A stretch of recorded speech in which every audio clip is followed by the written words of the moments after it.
বিশ্বনবী পাগলের মতো একবার হাউজে কাউসারে যাবেন, একবার সিরাতে যাবেন, একবার পুলসিরাতের দিকে, একবার হাউজে কাউসারের দিকে পাগলের মতো দৌড়াতে থাকবেন। তার কোনো গুনাহগার উম্মত যাতে জাহান্নামে ঢুকে না যায়। কিয়ামতের ময়দানে ওই বিভীষিকাময় সময়ে মুসিবতের কালে মানুষগুলো পাগল হয়ে বিশ্বনবীকে খুঁজতে আরম্ভ করবে। সবাই মিলে বিশ্বনবীর কাছে যেয়ে বলবে, ইয়া রাহমাতাল লিল আলামিন, দেখেন আমাদের কি অবস্থা, কি কঠিন বিপদে আমরা আছি, দাঁড়াতে পারি না, সূর্যের আলোতে ঘেমে হয়রান।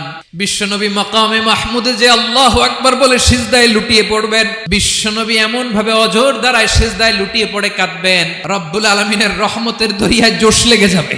রব্বুল আলামিন এই দৃশ্য থেকে সহ্য করতে পারবেন না। রব্বুল আলামিন বলবেন, ইয়া মুহাম্মদ ইরফা রাসাক, ও নবী আপনি মাথা তোলেন, আপনার কান্না আমি সহ্য করতে পারি না, আজকে আপনি যা চাবেন তাই দেব।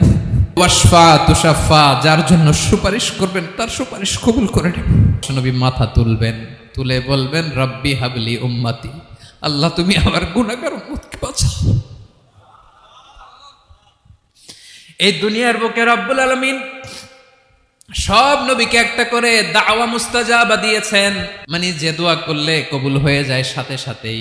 দাও বিহা, দুনিয়ার সব নবীরা ওই দোয়াটা দুনিয়ায় করে ফেলেছে। বিশ্ব